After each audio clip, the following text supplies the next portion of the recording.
Phil, there's a new magazine out, and a big part of it is the feature around the teams of the year, the men's test team of the year and the women's cross-format 11 of the year. Some serious work goes into putting together the test team of the year. A panel of more than 40 plus people from 7 nations, I think, pick their 11s, and Joe, I think, is the one who compiles the votes and puts together the team in the end. Do you want to just tell us what the 11 is first? Yeah, sure. So as you say, I think it was 46 people on the panel from the cricket journalism across the world, really. And some ex-pros. So Butch is one of them. Mark Rambakash is on the list as well. Bumble. Yeah. It's always interesting to do this because it's a snapshot of where the game is as well as where individual players are. And it struck us last year and the year before, and again this time round. The percentage of total votes per country in itself is interesting. West Indies got 1% of votes. Bangladesh 1%, Pakistan 2%, and inevitably it's dominated by the top. In fact, it's dominated by England and India this time round. And look, we have a number of Australian journalists on this panel. So before everybody loses their cool, Australia only totaled 6% of total votes. That's mad. It is. For the best team in the world. Now, in part, this does rather open us up to criticism, but in part, you're trying to get the results in with a week or two to go before the end of the year. But obviously in cricket, a lot of things happen right at the death. And so while we said to people, look, you have until midnight on the 30th, realistically, that's the end of that final test match. But a lot of people are filing it, and then that's that. Travis Head doesn't make the cut. And to me, I thought that was a madness. But I guess he made his runs towards the back end of the year, and was particularly dominant from mid December onwards. But anyway, yeah. So England, but also Australia, they've been just a good team, right? Sure. Recently, actually, all those bowlers, you struggle to pick one of them out of them, so you end up picking none of them. And the same with some of the batters to an extent. So there is no Australian in this list. Wow. And considering they're the best team in the world, it backs up your point. And if it's presented as more myopia on our part, then I humbly show the punters the list of people who have entered in. They also didn't play that much Test cricket in 2024. Indeed. The stars of that series against New Zealand, which was a brilliant series, Cam Green, who doesn't play the Border Gavaskar Trophy, Alex Carey, who's a fine but not amazing series. He was actually in my team of the year against India. Nathan Hardy, the base doesn't bowl a ball in the BGT as well. Yeah. Yeah, but yeah, sure.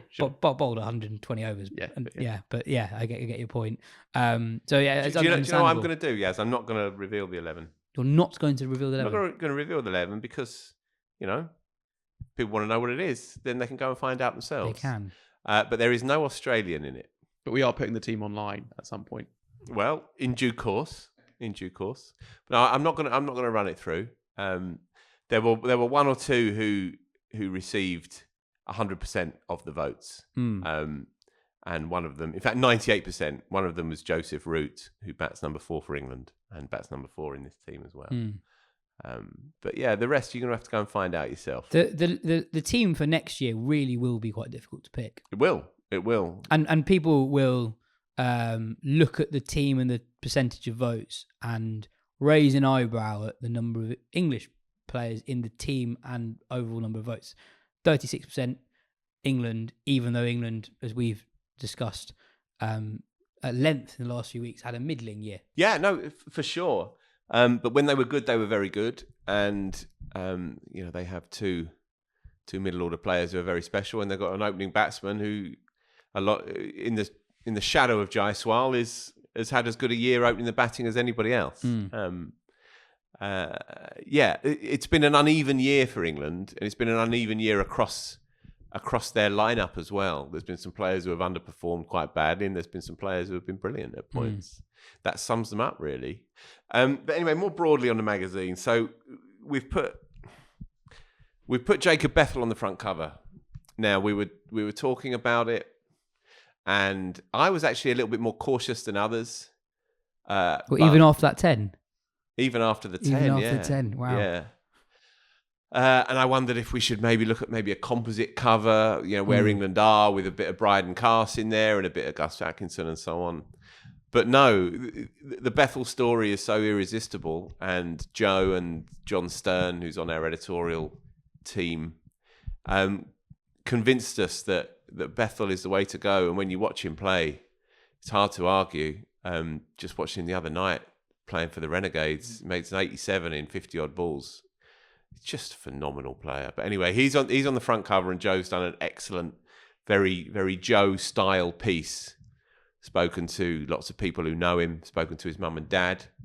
Got a sense of the early years, developing his game in Barbados. Spoken to people who were involved in his development as well at Warwickshire when he was coming through, and he paints a really strong and revealing picture, really, of Bethel's intriguing backstory. So that kicks off the magazine.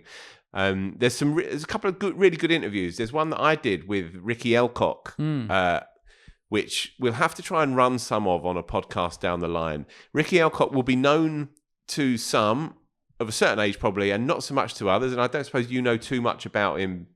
He wrote a book last year that was published by Fairfield Books, and his story is it's otherworldly. Hollywood would chuck it out for being too sensationalist. He was one of the fastest bowlers of the 80s, a genuine, legitimate quick. He grew up in a village in Barbados with next to no money at all, but was spied bowling against Malvern College as a 14-year-old. So Malvern College from Worcestershire were touring out there, and the schoolmaster saw him bowl, and they sorted out a scholarship for him. And so he went to that school from the age of 14, wrenched out of Barbados, and had never bowled with a proper cricket ball or anything like that. Within 2 years of playing at Malvern as a fish out of water, the only black kid in a school of 400 white kids, whose chaperone was a white South African kid, and he talks about that in the interview as well as a moment of genius by the headmaster at Malvern. And he becomes a Worcestershire player. He's on the Worcestershire staff, but they can only play one overseas, and so Graham Hick is the overseas, and so he is in his shadow through the 80s. He has a number of bad injuries, and he then transfers to Middlesex, and he plays under Gatting. And for two years, he's irresistible. And in 1 year in particular, in 1989, he's irresistible. Gets on the England tour to the Caribbean alongside other black Afro-Caribbean bowlers, Gladstone Small, Phil de Freitas, Devon Malcolm. He is in abject pain, physical pain throughout that tour, and can't get on the field. It turns out that he has 6 stress fractures of the body at once. Plays one more game of cricket in his life. So his cricket career is done at the age of 24, 25. But then he retrains as a pilot, and he becomes the first black captain of Virgin Atlantic after many, many years of trying and doors being slammed in his face, and others who qualified less easily than he did through flight school, and who were paid for by mummy and daddy. They were getting jobs very easily, and for Ricky it wasn't the case. But eventually he made his way up to, as I say, becoming the first black captain of Virgin Atlantic. Has an amazing life. There are many, many other elements to this remarkable story, and he tells it with real class and grace. And so he spoke to me for his cricket life. That's in there, and it really is a showstopper. And the other interview, at the risk of rambling, I've been quite tight up until this point. I think you've done really well. The brevity thing, I'm really You're doing working on it, really, mate. really well. Anyway, Mel Farron interviews Dan Worrall, Which is coming up later on the show. Of course it is, yeah. So listen in. That falls into the news category, because he acknowledges that England might come shouting, and if they do, then he's very much all ears. On all the columnists and all the rest of it, I could bore you to tears with it. It's a beauty. It's a strong start to another year. We'll run through the rest of the contents later in the show. Yeah, just want to run you by the offer very, very quickly, if that's all right. Go for it. Yeah, okay, very quickly. Yeah, it's digital offer. Subscribe now to the digital magazine of WCM for 99p, which is 1p less than £1. It's really lovely, easy to read, blah, blah, blah. But crucially, and winningly, you hear not just my voice, not just Joe Harmon's voice, but now Katia Whitney reading our own pieces. You get YouTube clips in there as well. You get extra content. It's all dead special. Pocketmags.com. Go to pocketmags.com and the offer will be there. It'll be in the show notes. And for the print offer, subscribe monthly to the print version and receive your first issue for free. That means you don't pay anything for it. Following that, the subscription is just £3.67 per month, which is a steal, frankly, and it's dead lovely. So use this code. Listen, please, folks. WCMWW free 24. WCMWW free 24. All right. We'll stick that in the show notes as always. Next up, James Vince's decision to play in the Pakistan Super League instead of the County Championship in 2025. I told you this would happen. Yesterday morning, Hampshire confirmed their long-standing cross-format captain, James Vince, signed a white ball only contract for 2025. In a statement, the county said after 10 consecutive years as club captain, Vince will step down from his position but will remain as team captain of the Hampshire Hawks, the T20 side. Hampshire are the most successful domestic side in T20 history, having won the competition 3 times, with Vince playing in all winning finals. In 2024, Vince endured a challenging year on a personal level following several attacks on his family home. As a result, the family have taken the decision to move out to Dubai. Anyway, here is Mark Butcher on that news, as well as the latest goings on in the SA20.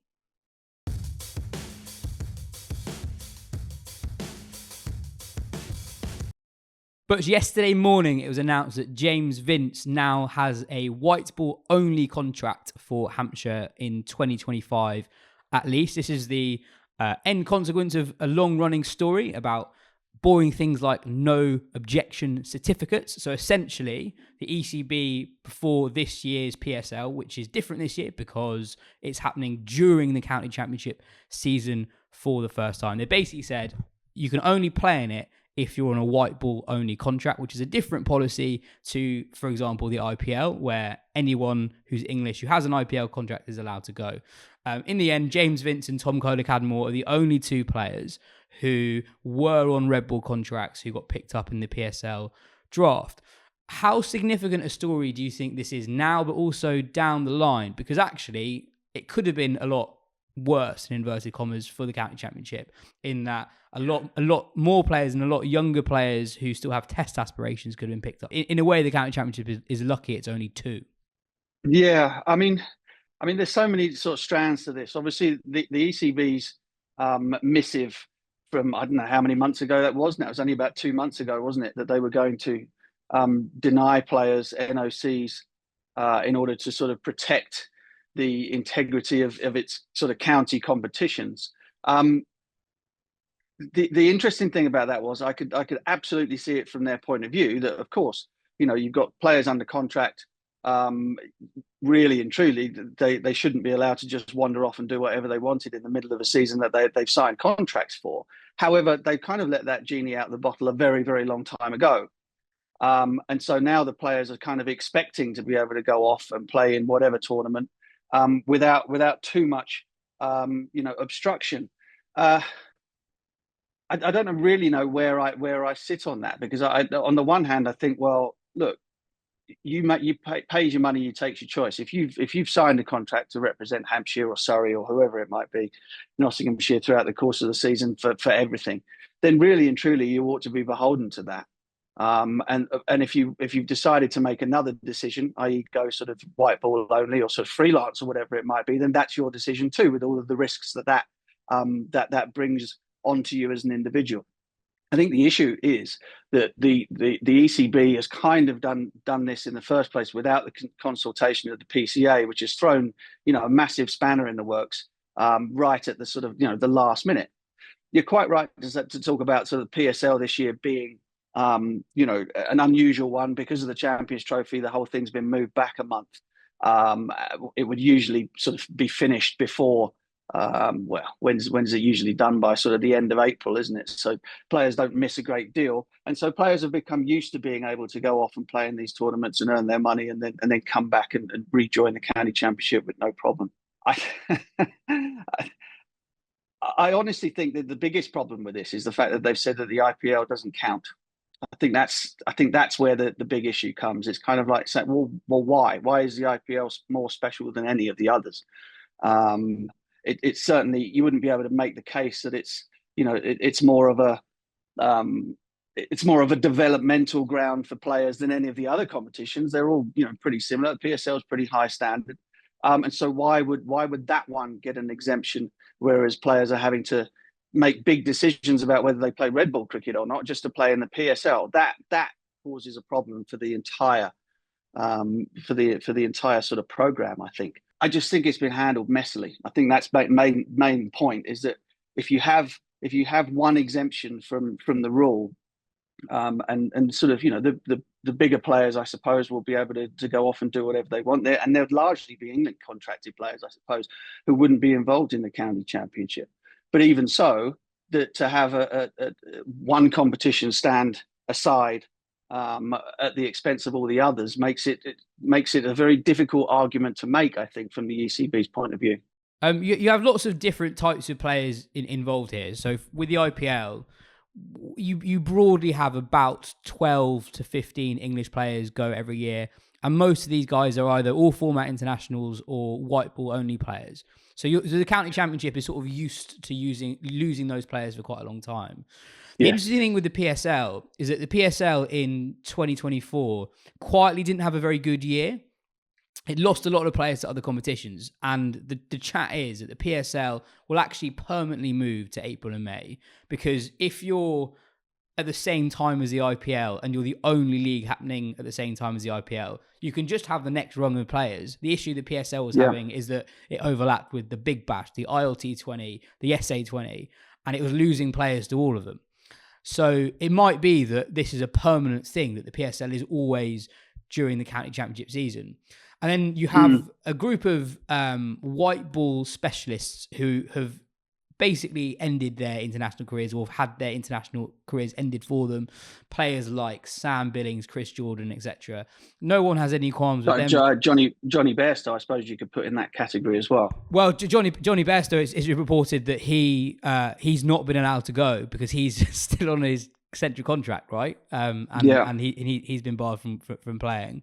But someone like James Vince I find really interesting because he's someone who huge part of the county championship. He's the longest serving county championship captain at the end of 2024. But equally, the financial opportunities that he can get from the PSL are so significant. His contract is believed to be about £100,000 for a guy who I don't think ever had a eccentric contract, or if he did, it was only for a year or two. For a guy who never played in the IPL, that is serious money. And I can see why players like Vince will want to play in the PSL in years to come. Well, yeah, I mean, and that's entirely the point I'm making. Really, sort of players have never had more opportunity, or at least up until now, to earn more money on top of county contracts. And so, therefore, a lot of people will be listening to this going, well, boo-hoo, you have to make a decision somewhere. But I do think that particularly in the case of somebody like James Vince, that the county championship then loses one of its very best players. He's decided to take the money for the PSL, or will decide to take the money for the PSL over playing for Hampshire in the championship, which if you look at Hampshire and their aspirations to win the county championship, for example, is going to be very difficult without him, given their relative batting strength when he's not there. So it's a really, really difficult one.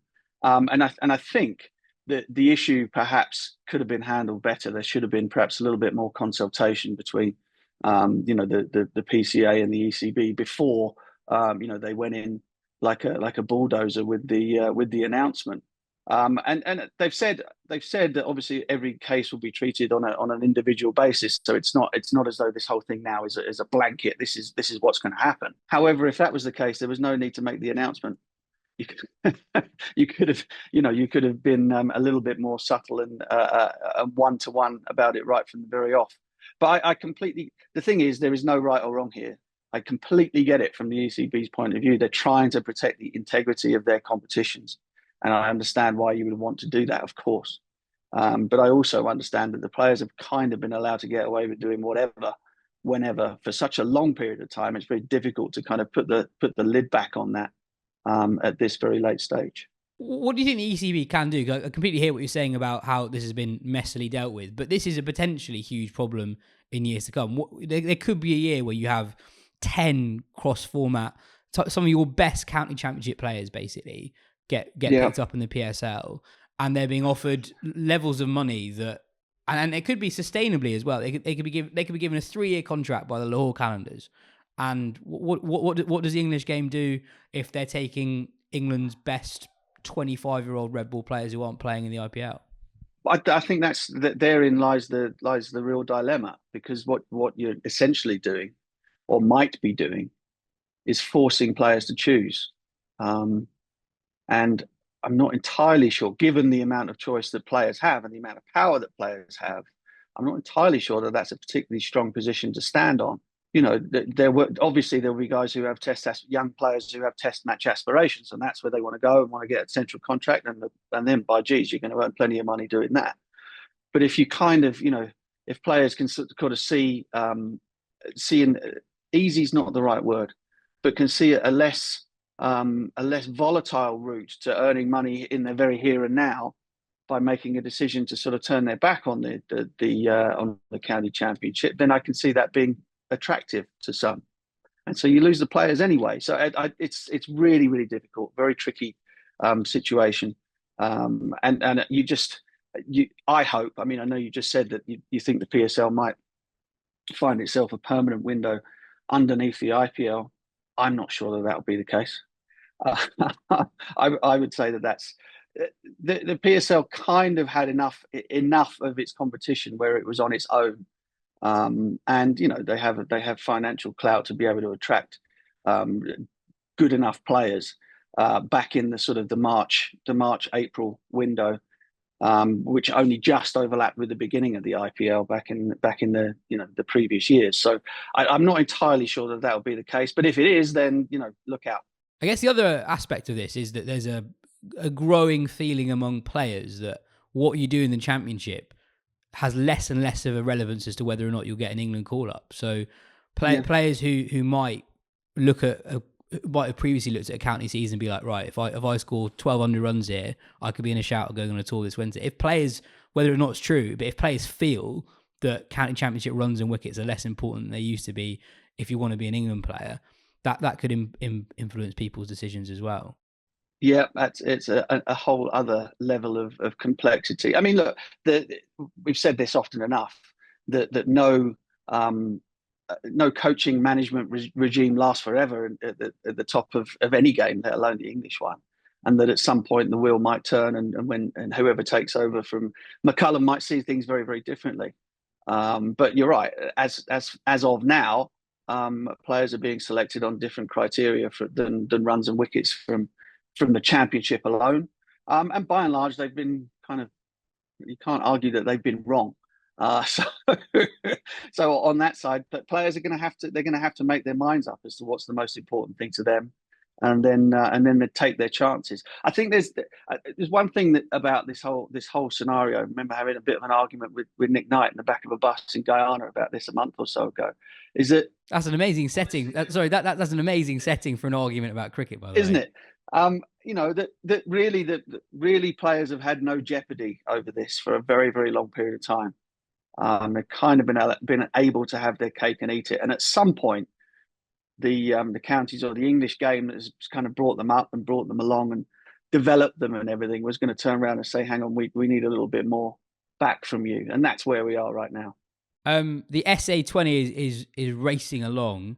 Last Friday was one of the most amazing finishes of a game of cricket I think I've ever seen. Pretoria Capitals against Durban Supergiants. So if you missed this one, Pretoria were chasing 210, which is a lot. It's a hell of a lot at Durban. I'll give you that.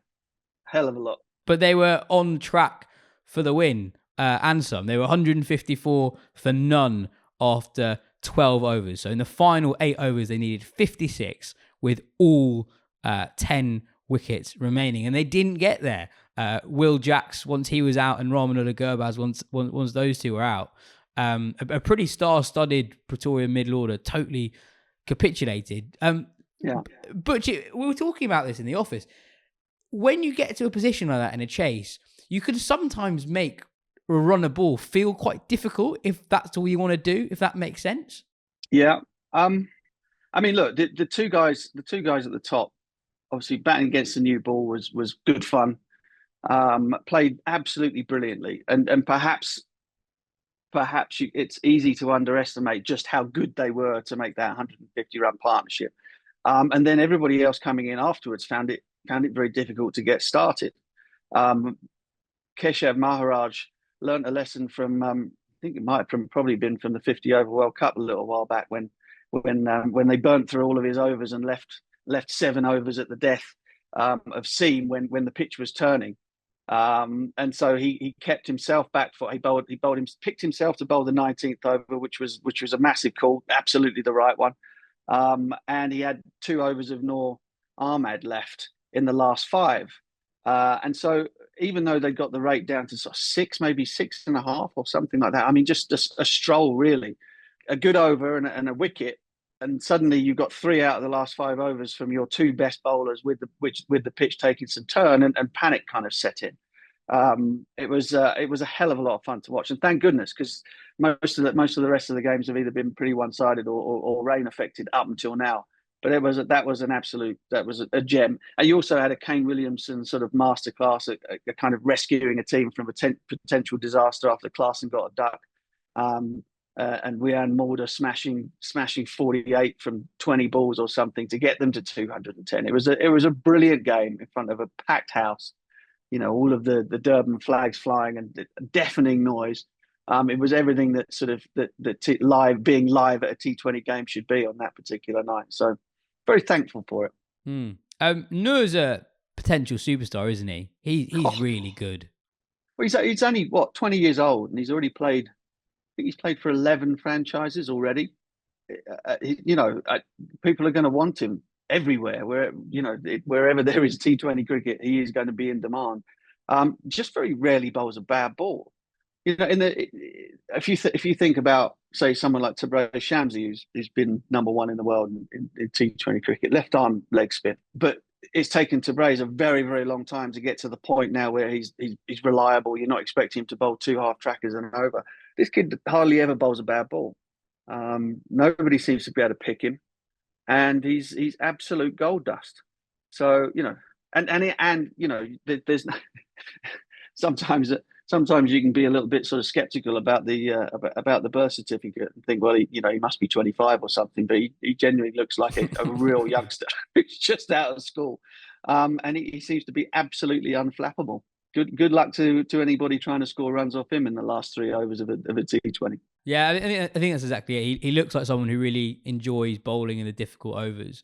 The other thing, I guess, watching the SA20 is that it looks like South African cricket is just producing another young superstar every 5 minutes at the moment. There's been a lot of hype around Kwame Mpaka. He's South Africa's youngest men's debutant in all formats. But then the other day, Paul were playing Sunrisers, and young, you're going to have to help me out with the pronunciation here, but young 18-year-old Pretorius, 97 off 51. With Rooty at the other end, Joe getting 60-odd not out. A nice little red inker. Pretorius, just 18 years old. He looks like another superstar. I think Ben Stokes was moved to go on Twitter talking about like just how much talent there is at the moment, but also with what the leagues do is that for the most talented youngsters, they get opportunities really early on in their careers to show how good they are against international quality attacks. I think that Sunrisers attack was just full of blokes who've played international cricket.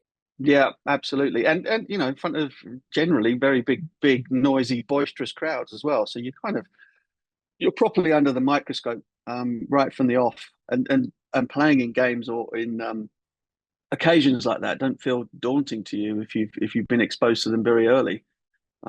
So the competition is doing its utmost to kind of to spread the gospel of the game and make it as attractive to young people. And the amount of young kids that are at all of these games, obviously the school holidays are on at the moment as well. But their enthusiasm and their kind of knowledge of the players and what's going on is right up there. So that the appetite for the game here is very strong. Well, that's it for today. Remarkably, Butch, England are back in action next week. We're less than a week off England's tour of India starting, so we'll have that to look forward to. Yeah, so Saki got his visa sorted yet? That's the question I want answered. I think so. I think he's good. I think he's going to be there. He's missed the training camp, but he's going to hopefully be there for the start of the series. Jolly good. All right, mate. Well, I'll speak to you next week.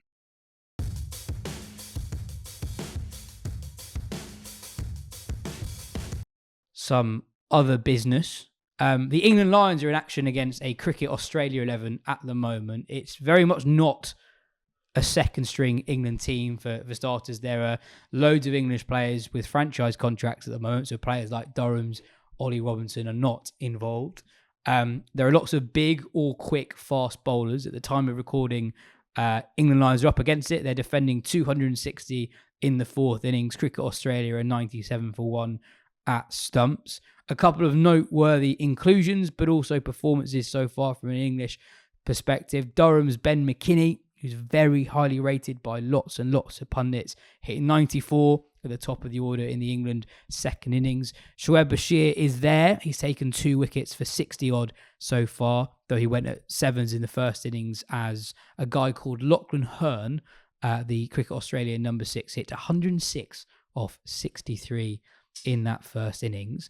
And then there were 2, I think, quite interesting forfeit takers for England Lions in the first Cricket Australia innings. So one, Sonny Baker, who's newly of Hampshire. I'm reliably informed that he bowled extremely quickly, bounced a couple of players out, and he has been clocked at 92.5 miles per hour this winter. Expect him to be involved in more Lion squads, and who knows, given what England are looking for at the moment, maybe even an England squad in the next 12 months. So he took 4 wickets, and so did Sam Cook, who took 4 for 15 off 9 overs. If you look at the economy rates, just on a different level to all the other English bowlers out there. But his record's too good, he won't play. His average is too low, he's too effective. But isn't it interesting? He needs to be 7 foot and average 712 per wicket, and then he's got a chance. But he surely has a chance because he's there, right? There are very few established seasoned pros in this squad, and I can't think of why he'd be in this squad unless England are seriously considering him for action in the next 12 months. Well, look, I'm tired of talking about it. It's positive that he's there. It's not positive that he's never been given a chance yet. But he's the most obvious like-for-like Woakes replacement. He's the most obvious like-for-like Anderson replacement. He is so accurate. And the notion that you just can't do it in Australia unless you bowl X mile per hour. It's true up to a point, but there are always exceptions, and he is good enough to be that exception. There's no doubt about it. No doubt about it. He is a victim of a trend against players with good county records. Players who look like they belong in county cricket has not become a badge of pride, but a badge of shame.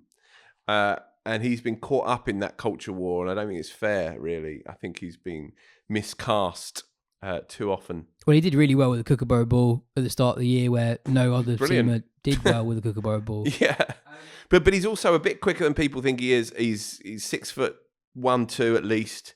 But he's one of these bowlers. He hits the seam consistently, and if you have that, then you can get energy and zip off the pitch, and he has that. He will enjoy bowling in Australia. I tell you, he will enjoy bowling in Australia. Economical action as well. He'll get through long spells. He's not as quick as him, but he's the closest English bowler to Scott Boland, I think, and who famously averages 10 in Australia.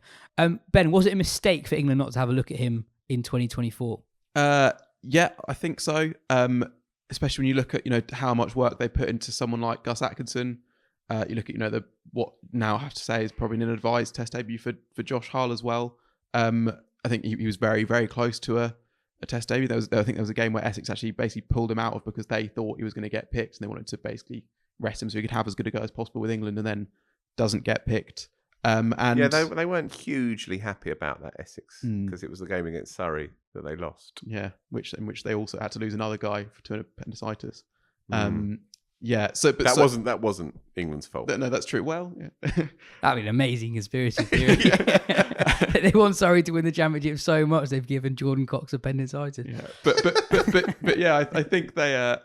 I think yeah, and also because you do want to see you can't. I think England would think that this guy can go well in England, and they'd almost wouldn't want to back themselves into a hole in some sense by picking a guy who they think might do well in England, who they then are then forced to pick overseas where they might want to pick someone else. But I also think you would find out stuff about him by bowling him in a Test match. It's just a different situation, different level of scrutiny that you'd have to deal with.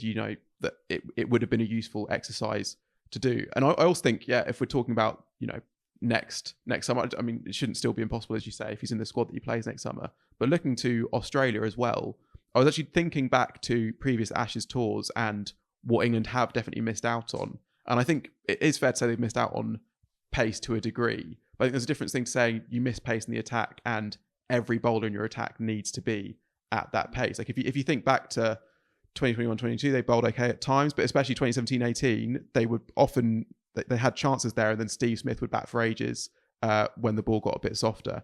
2013-14 was similar, but Brad Haddin doing that job, they'd often make inroads and then he would take the game away.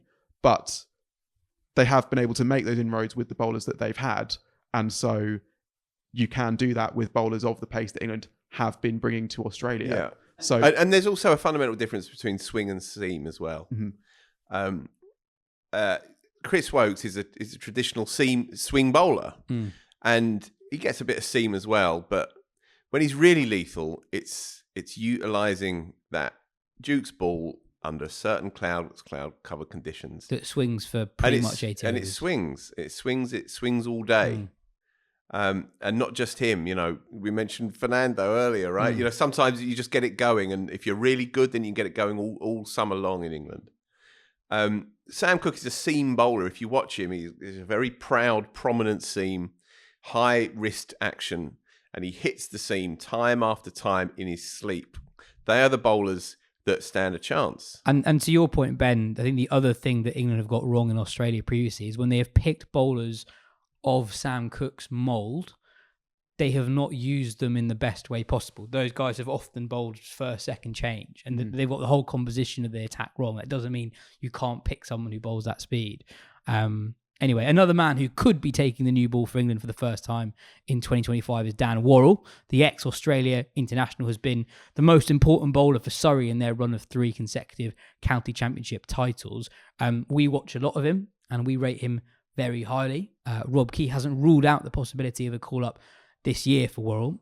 Here he is talking to Mel Farrell.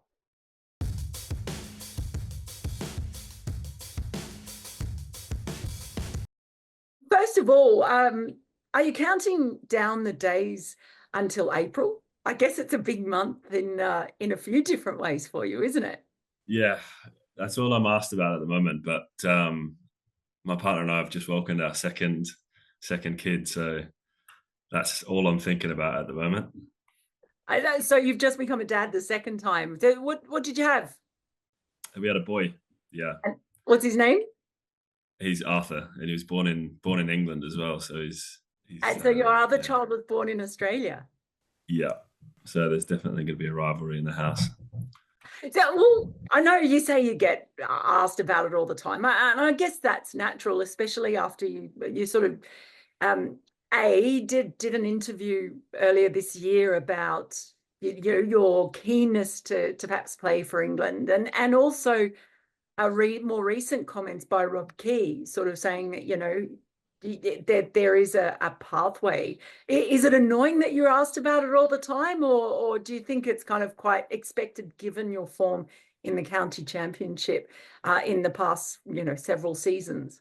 I wouldn't say it's annoying. It's predictable, but you know what? To be in the position and to have the performances over the board over the last couple of years, to actually be in that position, it's flattering. But being an old boy now, if I start to think any further ahead, then I know that can bite me on the bum. So I'll just keep my head down and keep trying to do my best for Surrey and whoever else I'm out there for.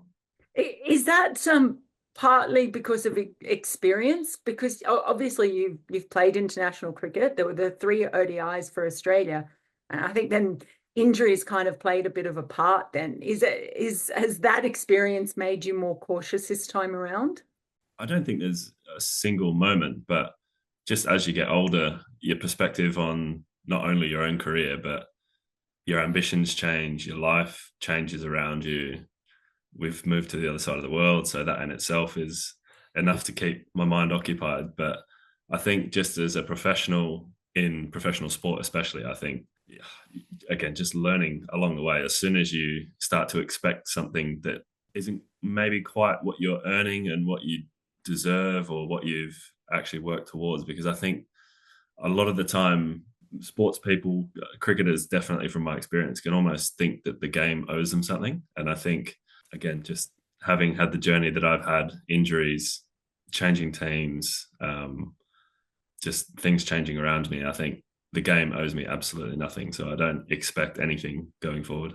You talk about your perspective changing on your career.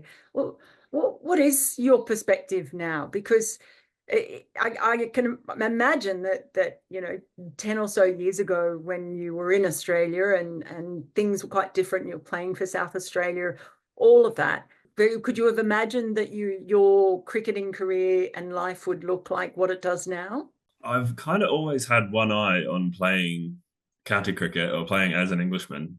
I suppose the reasons were a bit different when I was younger. I thought I would go to uni here and maybe play a bit of club cricket, and I always wanted to hop on the tube to go to work in the city in London. So it's not quite exactly what I imagined, but I did always have one eye on coming to play cricket in England, and I think that's just because I never really expected to be playing professional cricket for 12, 13 years, to be honest. What was the attraction back then? Was it the family connection, or was it the idea of London? What was it that attracted you? Yeah, I think because my mum came over and worked here for 6 years back in the 80s. She, just an anecdote, when I came to play club cricket in 2015 in the Birmingham League, I left when I was 23. And so, again, speaking to my mum, she went on a month-long holiday to London with her sisters when she was 23 and came back 6 years later. So I think that was in the back of her mind that she wasn't going to see me for a while. But I think just the idea of chasing something bigger in London, having the opportunity with the dual citizenship and being close to Europe and traveling and just living a different lifestyle, I think always appealed to me. How's it gone down with your old teammates? I think they kind of knew it was coming for a year or so. Again, cricket it's so fickle. They either upset or excited or congratulate you, but they've always got the next game happening in a week's time, so they just move on. I think a few guys are actually jealous that I've been able to have the opportunity to come over and have reasonable success with Surrey, especially coming from South Australia. But yeah, I think a lot of the guys are thinking about it more openly now, I think, which is a nice thing. I guess when you look, obviously, I mean, you've had a brilliant few seasons at a club that's been really successful. How different are you as a bowler at 33 than you were at 23? And I guess has the change in environment and conditions, has that played a part in that? Significantly different as my everyday performance, just because I think what I've learned playing in England, because there's so many more variables that you have to control, you kind of have to do a lot of work to make sure that your worst day isn't that much worse than your best day. I think my best day is still exactly the same as it would have been when I was 21 years old, to be honest. I mean, there's a ball that swings, pitches on middle and hits the top of off, right? That's about as simple as the game gets for a swing bowler. But I think the last few years that I've had in England to really focus on my professionalism, my physical aspect of the game, trying to be more of a leader and influencer in the change room. And then, just strictly skills-wise, just having to deal with swing, rain, slipping, grass, no grass, kookaburra, dukes, bowling in barely any light. Could be bowling in snow, could be bowling in heat. So there's just a lot more challenges and more often than you get in Australia. And I think having been in this environment playing county cricket for, I think this has been my 5th or 6th season, either as an overseas or a local, but I think that experience has just narrowed down the gap between my best and worst day, I think, more often. Do you find, because I certainly find talking to some people over here in Australia that there's sort of a bit of snobbery, if you like, about the county championship and this idea that it's not as good as the Sheffield Shield, or the standard's not as good, or all that kind of stuff that you hear. But you talk about it as if that there are just different challenges to overcome. Is that how you look at it? And do you get that sense when you're talking to cricketers back in Australia? Yeah, all you have to do is ask anyone in Sydney grade cricket, and I'll tell you that Sydney Test cricket is much better than anyone else in the world. But it is funny having come from Australia, where if anyone gets any movement with the ball, it's the go-to line is, he'd be good in England. He'd play 20 tests for now if he was in England. But the challenge is just completely different. You see swing bowlers come over here as overseas players and just can't work it out because the lengths are different. The amount the ball swings is different. The bounce of the pitch is different. The batters play differently. So there's that adjustment as a swing bowler, and that should be the easiest person to come over here and transition from Australia to England. But it's just different. It's completely different. And you play significantly more cricket as well, which is another challenge in itself. Yes, absolutely. So, look, you did say that you'd love to play for England now. And as I mentioned, Rob Key has said that is a possibility. There is a pathway there. Have you actually spoken to Rob Key about it? No, I haven't spoken to Rob personally, but it's blown out of proportion, I think, because there's so much to happen between now and then. And the nature of international cricket is that it's scrutinised and it's romanticised, I think, a lot in the media. And there's always the next story to get a hold of. And I think that's where we're at the moment. When we get to August and when we get to April and I haven't got the yips all broken in half and they need someone to roll out a few sweatband swingers, then I'll be happy to take a call. So it's very much from the sounds of it, just focusing on this upcoming season for Surrey and being open to whatever happens. Is that fair? Yeah, definitely. That's my main objective, is to be performing well for Surrey. And if England need me to come and fill a role, then I feel like I'm in the position to be able to do so as well as I can. I mean, a lot of the buzzword at the moment is ceilings, I think, in English cricket, and I'm well and truly at my ceiling. They're not going to see anything that's going to surprise them if I do get picked. But it will be a case of they need someone to do a certain job for a certain amount of time, and I'll be happy to go in and do my best. Is there an advantage to having that experience with the Kookaburra in Australia? And are there adjustments? Because they're obviously looking at things like pace, height, release points, all of those kinds of things. And they've got, a bunch of young fast bowlers who are doing well. But is there anything that you think that would benefit any of the bowlers, whoever they might be, when going to Australia and playing with that Kookaburra ball? Yeah, I think you've hit the nail on the head. It's what the selectors in English cricket are doing at the moment, is trying to develop the skill set that they think will be successful in Australia. And the guys that we've seen do well for Australia over the last 15 years, however long the big three have been operating, is just being tall, being fast, being accurate, and sometimes getting a bit of movement. I think when they're just nagging away from a high release point and with pace on the ball, things just happen. So I think that the way that the English setup is looking at guys like that to develop and have them ready for Australia in what is it, 10 months' time or 11 months' time. I think that's the right way to go about it. Cass, Atkinson, at the moment, have done really well in New Zealand. Gus has obviously almost completed Test cricket now. All he needs is 6 sixes in an over and he's done it. But yeah, those guys have actually come in and now they've got some experience and they've got some confidence. And then hopefully after a successful summer in England, they'll be ready for the Ashes and they'll do a good job. I wanted to get a bit of a sense of your childhood and how you became interested in cricket. Obviously, the story is well known about the inconveniently placed tree in the backyard that led to your beautifully unique approach to the crease. But what was cricket like? Well, what was your childhood family home like, and where was it? Yeah, so I've got 2 younger brothers. So we spent every sunlit hour, I think, in summers playing cricket out the back. It wasn't a massive backyard, and there were a few windows that we had to make sure we missed more often than not. But yeah, it wasn't a massive yard. We're in Point Cook, which is the western suburbs of Melbourne. Yeah, it wasn't much more to me than just mucking around in the backyard with my brothers. And but then at some point it became serious enough that you moved to South Australia, because that's really when you sort of came to prominence, I think, really in state cricket, certainly. When I went to South Australia a couple of days before my 21st birthday, it was for a rookie contract. And even then I was just thinking, how is some idiot paying me to play cricket? I've been paying my subs for the last 10 years at Melbourne Cricket Club.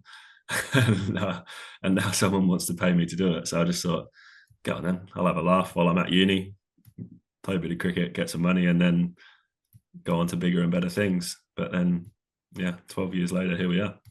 Yeah, which is amazing. Did anyone ever try and coach that run up out of you? I don't think it was as extreme when I was a kid. I've never really had, I never really had steady bowling coaching when I was a youngster. It was only when I got into the professional setup that Rob Castle was a good mentor of mine, who I never played with, but was at the club when he was playing at Melbourne Cricket Club. So he was a good mentor for me when I first started playing professional cricket, because all I'd known was to have 6 beers and pizza and show up the next day, play cricket, have 20 more beers, and then go to uni all week and then do it again next weekend. So I think his influence on me as a bowling coach, who he worked a lot on my run up, not necessarily trying to reinvent the wheel, but just sharpening the edges a little bit, just making sure I'm in the right positions at the right time, able to stay consistent. Could you bowl off a straight run up? Have you ever tried it? Yeah. Jordan Clark and I, in the warm-ups for Surrey, we try out every international cricket from the 2000s as a warm-up before each county championship game. So you each pick a bowler, do you? It depends whether we've batted or bowled all day the day before, but yeah, it can get weird at times.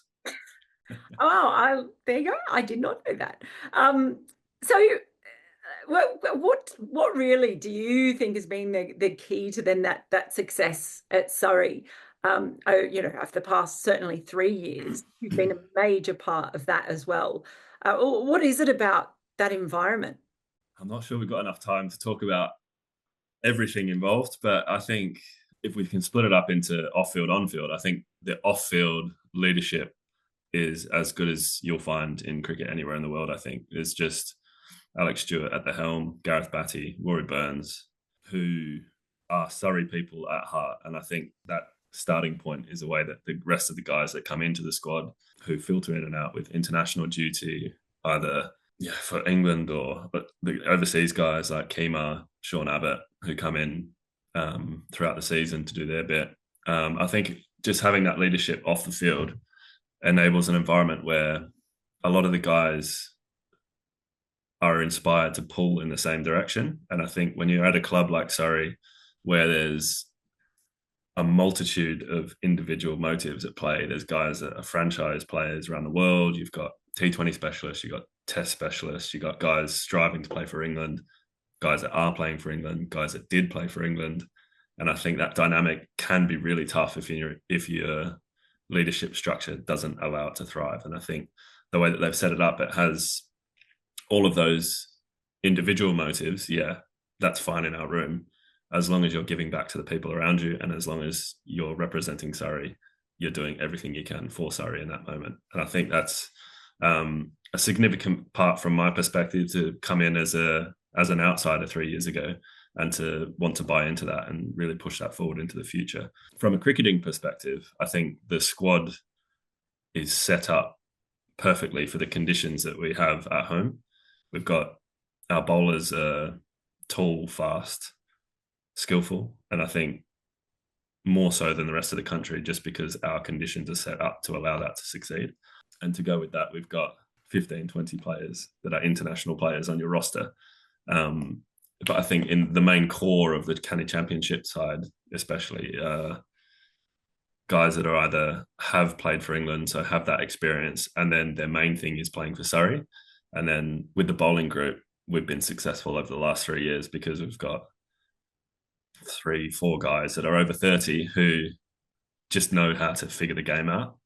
I think when you get guys like Gus Atkinson, Conor McCurr, Tom Laws can come into the team and know that they're not under pressure, because there's a few other guys that have bowled in every circumstance, with two, like Kookaburra or Duke.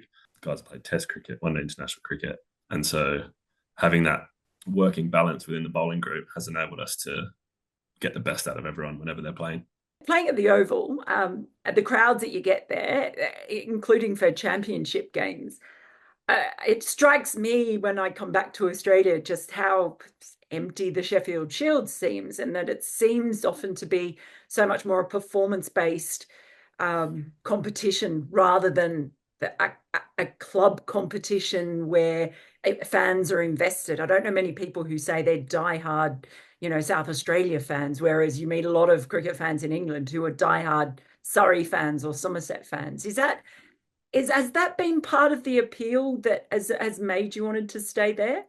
Yeah, I know what you mean. It's definitely, there's still the love for the county game and for the clubs that are involved in the county game in England. And that's something that it struck me when I came to play my first game at the Oval for Surrey, after spending 10 years at South Australia, where the average crowd would have been 100 to 200, depending on whether there was a debutant and had their 30 family members with them. But I think that in England, it's still, don't get me wrong, the average age of the spectators is continually getting older, hence the introduction of the 100 and T20 and that sort of stuff. But there is just still the love for red ball county cricket.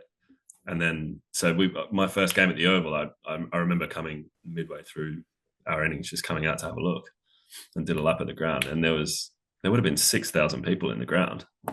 And it was just so foreign for me to see that many people at a red ball fixture in state cricket.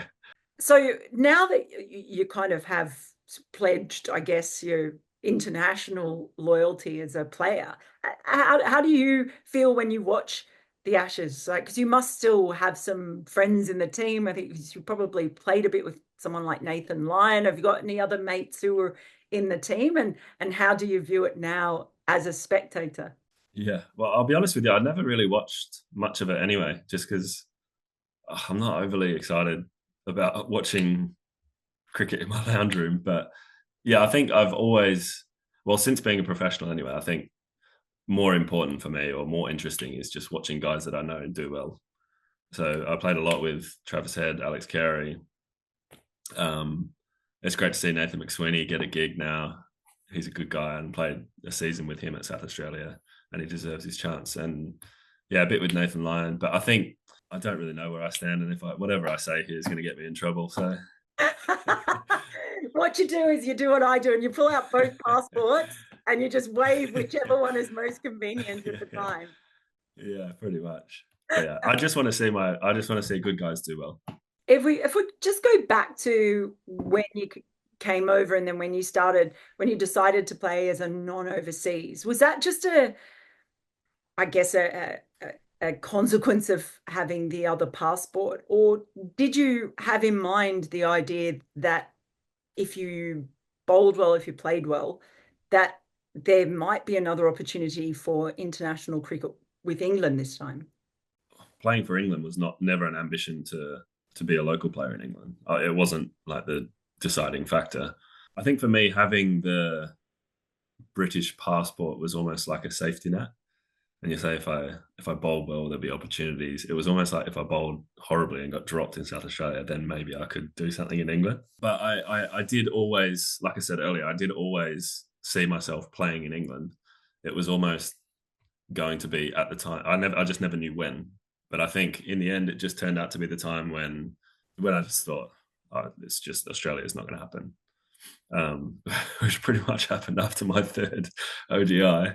I think the main time for me when I just thought, yeah, this is time, was when it was a period between 2019 and like 2021, the COVID kind of era, where a lot of the guys that I'd grown up with at South Australia and played a lot with had either retired, got sacked, moved on, weren't getting picked in the team. Of course, we couldn't socialize outside of our hotel rooms.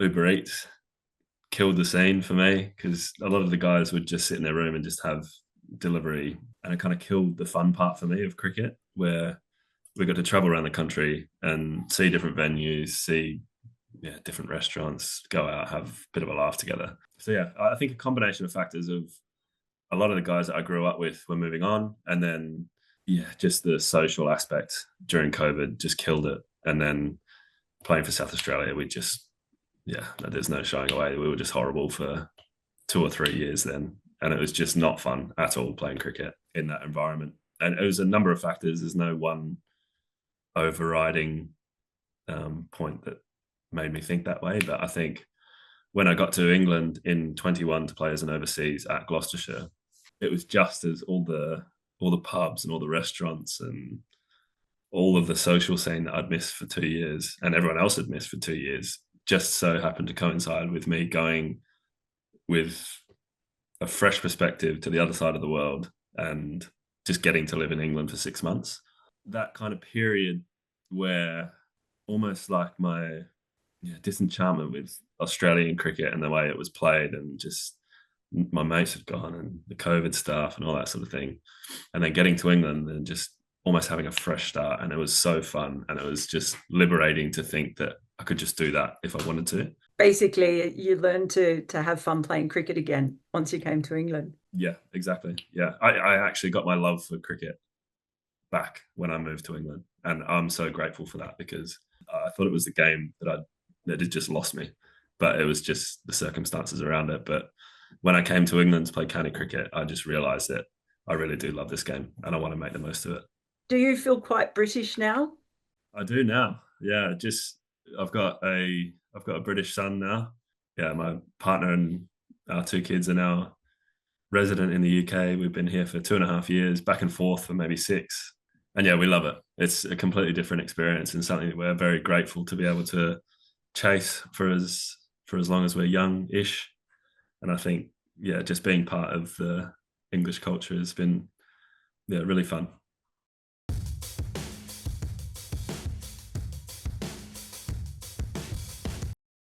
Some other bits of cricket news from around the world this week. Jimmy Anderson is back. He'll be playing for Lancashire in the County Championship. What a shame they're not in Div 1. And the Blast next year. Yeah, it's just such a shame they got relegated last year, because you imagine him back in the top division, just cleaning up these whippersnapper kids with England aspirations, and he just runs through them. Does mean in Div 2 that he could literally average 8. Yeah, but it's just there's a slight little asterisk next to it, unfortunately. Only a very small one. It's really rousing that he's back.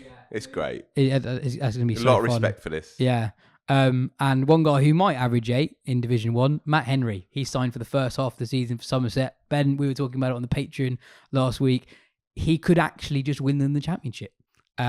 Given how good Somerset always are at the end of a season when pitches turn more, given that Somerset have a much stronger batting lineup now than they have done previously, with Tom Banton becoming a really good cross-format player, James Rue becoming one of the best young players in the country, actually they struggled a little bit in the seam bowling department last year. So if Henry can get them to a few wins in the first half of the season. That could really make the difference come the end of September.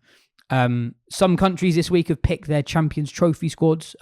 Maybe most eye-catchingly, South Africa have not included Gerald Coetzee, who was one of the standout players at the 2023 World Cup and certainly was in the semi-final against Australia. However, I've seen since we started recording, Nortje is injured, so Coetzee could come in for him. Okay. We might still see him. I was going to say, well, the likes of Nortje and Ngidi are fit back ahead of Coetzee. There's a test series starting in Pakistan on Friday. Pakistan versus West Indies.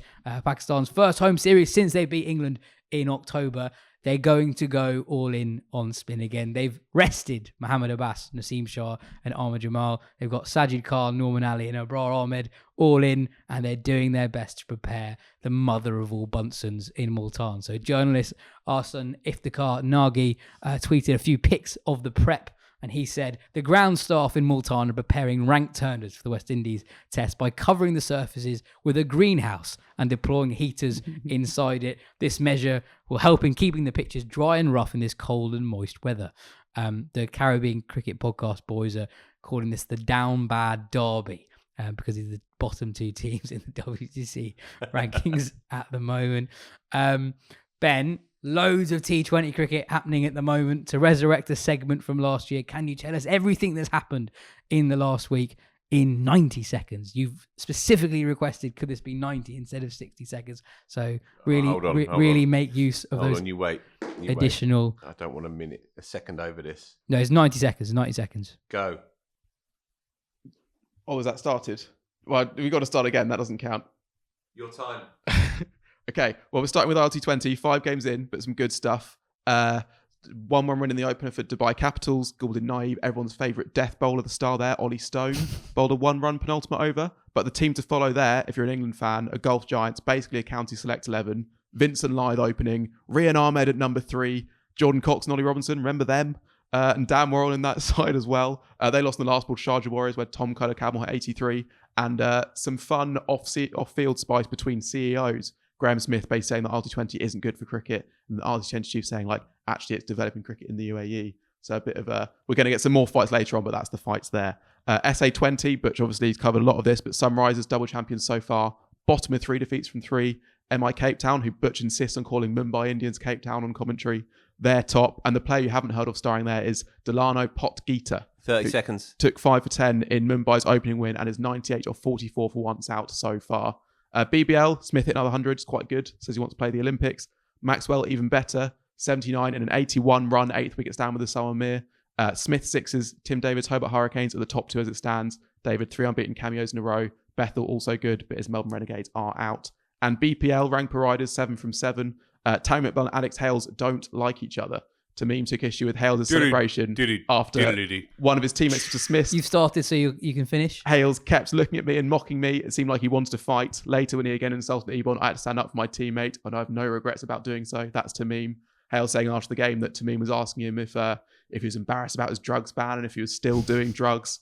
And that's all from the last week. Unfortunately, we can't get into the BPL timed out drama because it was before last week, but it is great. So that's, I guess, when we do our BPL roundup episode, that'll be for them. Very well done. You're off next week, but you're still going to have the voice note. Okay, fine. Phil, you've been enjoying the franchise action this week as well. Yeah. No, I have actually. I've been watching it. I like. It's terrible, isn't it? I like seeing the England boys. I like seeing them going about their business. It's shocking. This is how bad it's got. When I woke up the other morning and I saw that Bethel was 30 not out, I sort of ran upstairs to the big TV to turn it on. Sitting there with my porridge, watching Bethel strum 87 of the purest runs you've ever seen. Joe made a 60 odd in his first go in South Africa. Lovely old world 60. Chasing not much. With an 18-year-old whacking at the other end. Oh, and he just sat on his bat and strummed 60 odd not out. I like it. I like it all. I find that it's a nice way to just take you through the winter. The Masters snooker's arrived, right? So my eye has moved away from the T20 nonsense to the real stuff of the Masters snooks. And I'm going to the final on Sunday as well. But yeah, as of now, It's got a slight novelty element to it. It's nice. I'm not sure who's playing for whom. Turn it on and there's Will Jacks. There's one of the Overton boys. It's exactly that noise. Zach Crawley's been shit, unfortunately. But I'm always rooting for him. So no, I've quite enjoyed it. Quite enjoyed it actually. I will get jaded and tired quite soon. Maybe by the time this show goes out. I think one of the ludicrous things about franchise cricket is just how much the teams change each year. So it's really hard to follow if you want to take it seriously. If you don't want to take it seriously, it's really fun. Yeah. You turn on the TV, Yeah. Richard Gleeson's there. Yeah. You think good for him. Yes, that's it. Really good for him. Is that Tamar Mills? Yeah. Tamar Mills. Oh, good for him. But you don't want to talk about Jake Fraser-McGurk, Phil. Oh yeah, right. Yeah. So Jake Fraser-McGurk, one of Australia's big young stars, mullet, chiseled jaw, general blue-eyed boy type character, but can't buy a run at the moment and keeps finding new ways to get out and you got to run out. And they do these interviews mid innings, and he's fielding at mid wicket, and it was one of the most poignant interviews I think I've ever heard. It was like a kind of a weepy, really, like a sort of panorama job, and he was on the mic and he was running from mid wicket to mid wicket. Not at the end of an over, but when a righty was turning to a lefty, mid over, it was totally over the top. But as he said, sort of plaintively, with a tear in his eye, he said, "Well, I have to do something, chaps. I have to do something."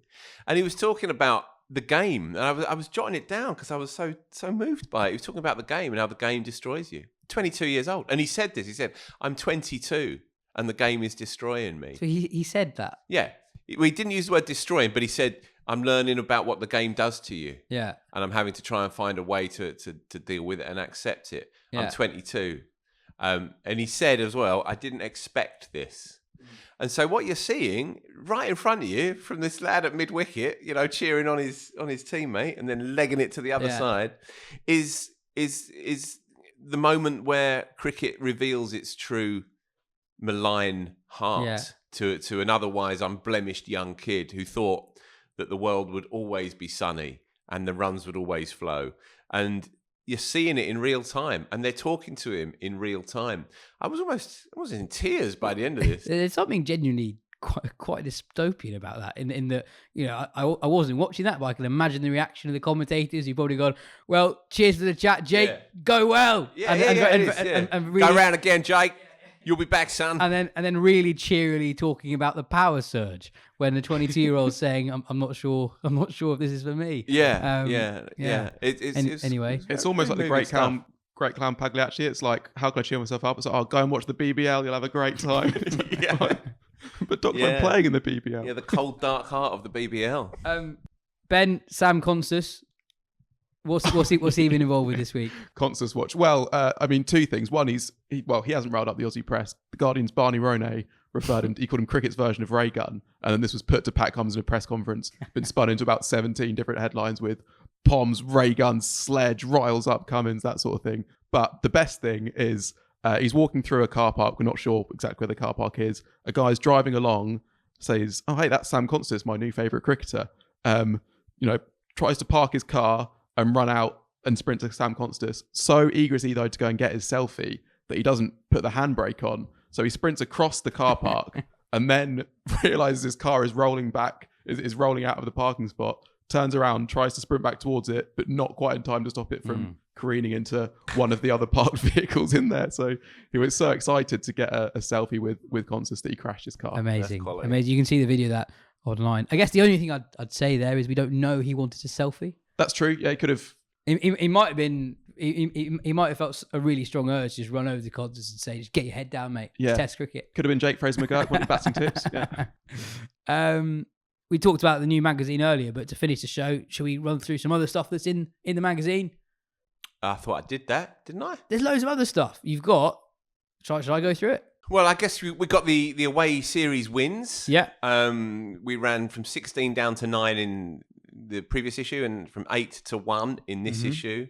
The one that came out first, you were pleased in particular, yes? I'm no spoilers, but I was so happy this is number one. The correct answer was number one. Yeah. You're pure clickbait in this episode, Phil. Absolutely, mate. You know me. What else was in it? Katya wrote a piece on the ECB's failure to send a strong message with the upcoming Champions Trophy game between England and Afghanistan. Yep. Lawrence Booth poignantly says that player power has never been stronger. Cameron Ponsonby on the return of the Champions Trophy more generally, and India playing Pakistan. Yeah, Scott Borthwick is interviewed about changing roles at Durham and the general Durham story. They'll go well this year, I think. Rob Smythe on English pairings who've topped the Test rankings. Yes, so that came from a chat on one of the shows that we did when for literally 3 or 4 days, Brooke and Root were number 1 and 2 in the world Test batting rankings, and it got me thinking, when was the last time England had a 1 and 2? And terrifyingly, I knew the answer to it without having to look it up. It was August 1991, and I remember at the time as an 11-year-old thinking, oh, that's quite cool. Graham Gooch and Robin Smith were very briefly number 1 and 2. And Rob Smythe got to work, and we figured out that England had never had a 1 and 2 batting partnership right at the top since in the gap between those two. And then to go back further, you'd have to go back to the 60s. And then if you go all the way back, then you get to Hobbs and Sutcliffe in the 20s. So England have only had, in the batting rankings, 1 and 2 4 times in the history of the rankings. Certainly in the last 100 years, anyway. So yeah, it's a very rare occurrence. And so he got to work on great double acts, basically, great double acts with his own style. But yeah, other things that I've probably forgotten. Some jokes in there, maybe even. Andrew Miller, brilliant as ever. That always sticks in the mind. Oh, I don't know. It's happened so long. It happened a whole week ago. That is. It's all out tomorrow anyway. Today, and I can jog my own memory. Well, that is everything, not only in the magazine, but on today's show. Cheers, Ben. Cheers, Phil. This has been the Wisden Cricket Weekly podcast. We'll be back next week.